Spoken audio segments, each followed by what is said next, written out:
BPSC अभ्यर्थियों के लिए आमरण अनशन करने वाले जनसुराज के संस्थापक प्रशांत किशोर की मुश्किलें अब और बढ़ सकती हैं। पटना में प्रशांत किशोर पर अब तीसरा केस दर्ज किया गया और इससे अब तक प्रशांत किशोर पर 2 एफआईआर पहले ही दर्ज थी और ये तीसरी एफआईआर हंगामा करने को लेकर के दर्ज हुआ है। प्रशांत किशोर की पहली एफआईआर 26 दिसंबर को दर्ज की गई।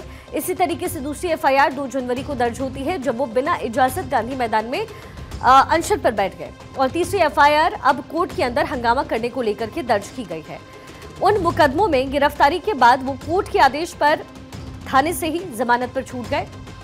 आमरण अनशन कर रहे प्रशांत किशोर की हाल ही में तबीयत भी बिगड़ गई और उनको अस्पताल में भर्ती करवाया गया।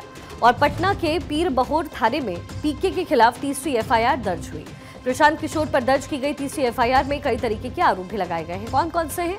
प्रशांत किशोर पर पटना में कोर्ट परिसर में भीड़ जुटाने और हंगामा खड़ा करने का आरोप लगा है। राजधानी पटना के पीर बहोर थाने में ये केस दर्ज किया गया। पीके के साथ साथ उनके 200 समर्थक पर भी केस दर्ज हुआ है। साथ ही एफआईआर में पुलिस से धक्का मुक्की का आरोप लगा और सरकारी काम में बाधा पहुंचाने का भी आरोप है। एफआईआर में यह भी कहा गया कि इस धक्का मुक्की में एक पुलिसकर्मी का हाथ टूट गया और यह भी कहा गया कि कोर्ट परिसर में विधि व्यवस्था को खराब करने की कोशिश की गई है। बताया जा रहा है कि पटना सिविल कोर्ट परिसर में हंगामा करने और पुलिस की गाड़ी में बैठ करके मीडिया को संबोधित करने का आरोप भी इस एफआईआर में लगाया गया। दरअसल सोमवार की सुबह पीके को पटना पुलिस ने अरेस्ट किया।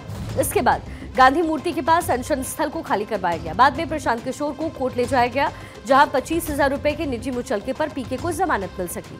हालांकि इन सब के बीच प्रशांत किशोर ने कहा कि उनका अनशन जारी रहेगा।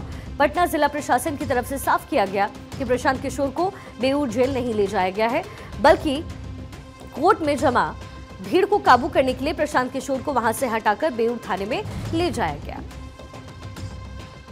जनसुराज पार्टी के सूत्रधार प्रशांत किशोर भले ही बीपीएससी अभ्यर्थियों के समर्थन में लगातार आमरण अनशन कर रहे हो, लेकिन प्रशांत किशोर के बेल को लेकर लगातार सियासत जारी है।